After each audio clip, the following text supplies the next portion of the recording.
안녕하세요. 초중고 자녀교육과 고3 엄마 입시 경험담을 나누고 있는 하쌤엄마TV의 하쌤입니다. 잘 지내고 계신가요? 오늘은 저희 아이 사교육비에 대해서 한번 이야기해 보려고 해요. 우리 시청자님들은 현재 사교육비 얼마나 쓰시나요? 아마 천차만별이시겠죠? 한 달에 사교육비 0원부터 100만 원, 200만 원에 이르기까지 아마 다양하실 거라고 생각해요. 통계청에서는 연간 사교육비가 21조 원에 육박하고 한 아이당 매월 평균 32만 원 정도가 든다고 하는데 저는 문득 올해 우리 대학 간 우리 아이 총 사교육비가 궁금해졌어요.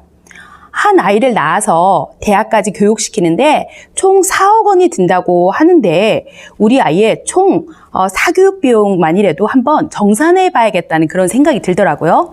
그래서 우리 아이는 평균 사교육보다 더 많이 들었을까? 더 적게 들었을까? 궁금해지더라고요. 그래서 이렇게 사교육비 총 결산 내용을 만들어 보았어요. 그래서 이렇게 만들어 보았는데요. 학년은 취학전, 초등, 중등, 고등 이렇게 나눴고요. 그리고 그 품목별로는 책값, 문제집값, 방과후비, 학원비, 인강비로 이렇게 나누어서 한번 생각해 보았어요. 자, 그럼 한번 정산을 한번 시작해 볼까요? 취학전 책값이 500만 원이 들어간 이유가 아이가 어릴 때에는 도서관에 데리고 가서 이제 힘들어서 도서관 같은 데 데리고 다니기 힘들어서 책을 집으로 들였는데요. 테마동화, 자연관찰, 전래동화, 세계명작동화, 수학동화, 과학동화 이렇게 등으로 한 500만 원어치 책값이 들었어요. 이번에는 초등으로 한번 넘어가 보도록 할게요. 아이가 초등학교에 들어가면서부터는 학교 도서관이나 동네 도서관을 이용해서 책을 빌렸기 때문에 책값은 50만 원쯤 들었고 그 대신 초등 때는 문제집을 풀었기 때문에 1, 2학기용 국수 사과 문제집과 방학용 수학 예습 문제집 한 권씩 더해서 1년에 12만 원에 6을 곱하니까 72만 원이 나오더라고요. 그리고 초등학교 때는 방과후 학교 교육비도 심심치 않게 많이 들어갔는데요. 방과후 학교 영어 교육비가 1년에 120만 원에 6년을 곱하니까 720만 원이 나오더라고요. 거기다가 1년간 컴퓨터와 창의 로봇비 48만 원, 2년간 첼로 수업비 96만 원을 모두 더하니까 초등 때 방과후 교육비가 912만 원 정도가 나오더라고요. 다음은 초등 때 가장 지출 항목이 큰 학원비에 대해서 말씀드려 볼게요. 6년 동안 피아노 학원비가 120에 6년을 곱하니까 720만 원, 미술 2년 240만 원, 축구 1년 96만 원, 과학나라 60만 원, 방학 특강 수영 3번 30만 원, 겨울방학 스키 3번 60만 원, 6개월간 화상영어 60만 원, 필리핀 어학연수 비용 400만 원. 이것을 모두 더하니까 학원비가 자그마치 600만 원이나 나오더라고요. 그래서 초등 때 쓴 사교육비 비용은 모두 2,700만 원이 나왔는데요. 초등 6년 동안 많은 돈이 들어갔더라고요. 다음은 중학교로 한번 넘어가 보도록 할게요. 중학교에 가서 책값은 50만 원, 문제집 값은 내신용 자습서와 평가 문제집 20만 원에 3년을 곱하니까 60만 원이 나오더라고요. 학원비는 예비 중1 때 수학학원 3개월 90만 원에 중3 때 6개월 180만 원에서 수학학원비로 270만 원. 영어는 3년 동안 영어 학원을 다녀서 360만 원에 곱하기 3을 해서 1,080만 원으로 학원비가 총 1,350만 원이 나왔어요. 중학교 1학년과 2학년 인강비로는 240만 원이 들어서 중학교 때 들어간 총 사교육비 비용은 1,700만 원 정도가 나왔는데요. 다음은 고등학교 때로 한번 넘어가 보도록 할게요. 고등학교 때는 독서가 대입이 반영이 되어서 책값으로 한 100만 원쯤 들어갔어요. 고등학생들이 읽는 책은 대부분 두꺼워서 거의 한 16,000원 이상 넘어가는 책들이 많더라고요. 그리고 내신용 자습서와 평가 문제집, 그리고 수능 대비 문제집, 수능 특강, 수능 완성, 수능 기출, 자이스토리, 하이탑과 같은 문제집 비용이 40만 원을 더하니까 한 100만 원쯤 나오더라고요. 그리고 고등 때 학교에서 들었던 방과후 수업료로 3년간 한 300만 원 정도 지출했어요.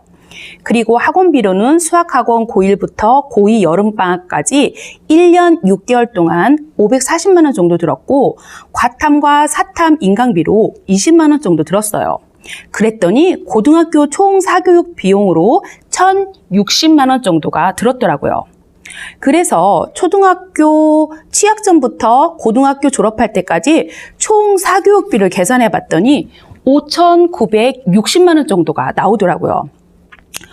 와, 거의 6천만 원에 육박하는 돈이죠. 아마 자잘한 것까지 합치면 6천만 원이 넘을 수도 있을 것 같다는 생각이 들었어요. 자, 그러면 이쯤에서 저희 아이 사교육비 정산 내용을 보고 제가 좀 분석을 좀 해보았는데요. 첫째, 저희 아이가 평균 사교육비보다 더 많이 썼는지 더 적게 썼는지 궁금해지더라고요. 통계청 조사에 의하면 학생 1인당 평균 사교육비는 월 32만 원 정도라고 하는데 월 32만 원씩 12개월에 초중고 12년을 곱하니까 4,600만 원 정도가 나오더라고요. 저희 아이는 5,900만 원 정도가 들어갔으니 월 평균 사교육비는 41만 원 정도 나오더라고요. 학군지도 아니지만 대도시 서울에 살다 보니 사교육비는 평균보다 조금 높게 나온 것 같더라고요. 둘째, 사교육비 중에서도 단연코 1위는 학원비더라고요. 이 학원비는 시설 임대료, 강사료 등이 반영되니 비쌀 수밖에 없더라고요. 그리고 방과 후 학교 교육비도 학원비만큼은 아니지만 모아놓고 나니 쏠쏠하게 많이 들어갔더라고요.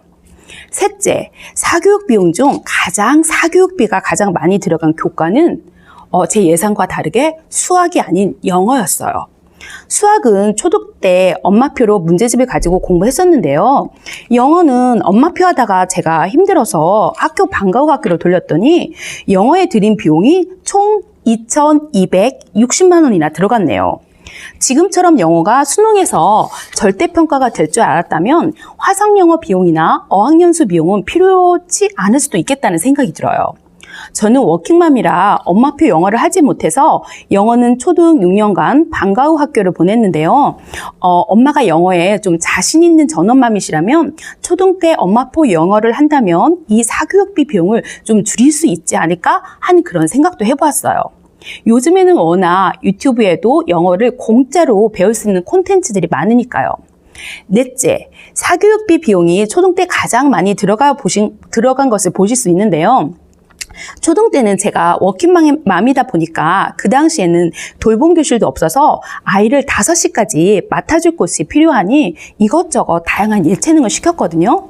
초등 때 아이가 원한다면 학교에서 해줄 수 없는 다양한 예체능 경험은 저는 어느 정도는 필요하다고 봐요. 그리고 초등학교, 중학교, 고등학교에 갈수록 점차 줄어드는 양상을 보였는데요. 아이가 공부할 마음과 그리고 공부하는 방법을 스스로 터득해 나가고 있었기 때문에 그나마 가능했던 것 같아요. 학년이 올라갈수록 공부할 마음과 공부 방법을 터득하지 못한다면 오히려 아이가 고등 때 급한 마음에 과에다 뭐다 해서 사교육비 비용이 증가할 수도 있어요. 다섯째, 국영수 교과목 중에 국어 사교육비 비용이 책값 700만 원 정도 든 것 외에는 따로 돈이 들지 않았는데요. 이 책값은 좀 아깝지 않은 것 같아요. 초등과 중등 때 책을 읽지 않으면 독해력이 부족해서 고등 가서 국어 점수뿐만 아니라 이 독해력은 다른 교과, 영어, 수학, 사회, 과학에도 영향을 미치기 때문에 최고로 가성비가 좋은 사교육은 독서에 들인 책값이지 않았나 싶어요. 제가 오늘 저희 아이 20년 교육하는 데 들어간 사교육비 총 결산을 한번 해보았는데요. 사교육에 대한 정답은 없는 것 같아요. 우리 집 형편에 무리하지 않는 선에서 아이가 부족한 부분을 보충하기 위해서 아이가 원한다면 사교육을 이용하는 것도 나쁘지 않을 것 같고 우리 형편에 무리하게 아이가 원하지도 않는데 부모의 욕심으로 사교육을 시킨다면 오히려 아이에게 독이 될 수도 있다는 생각이에요. 부디 옆집 엄마가 시킨다니까 마음이 불안해져서 우리 아이에게 맞지도 않는 사교육을 시키거나 사교육에 이용당하지 마시고 사교육을 아이와 의논해서 현명하게 이용하시기를 추천드립니다. 오늘 어떻게 제 영상이 자녀 교육하시는 데 도움이 되셨어요? 도움이 되셨다면 구독과 좋아요를 눌러주시면 제가 다음 영상을 제작하는데 큰 힘이 된답니다. 다음에도 유익하고 알찬 영상으로 찾아오도록 할게요. 다음에 또 만나요. 안녕.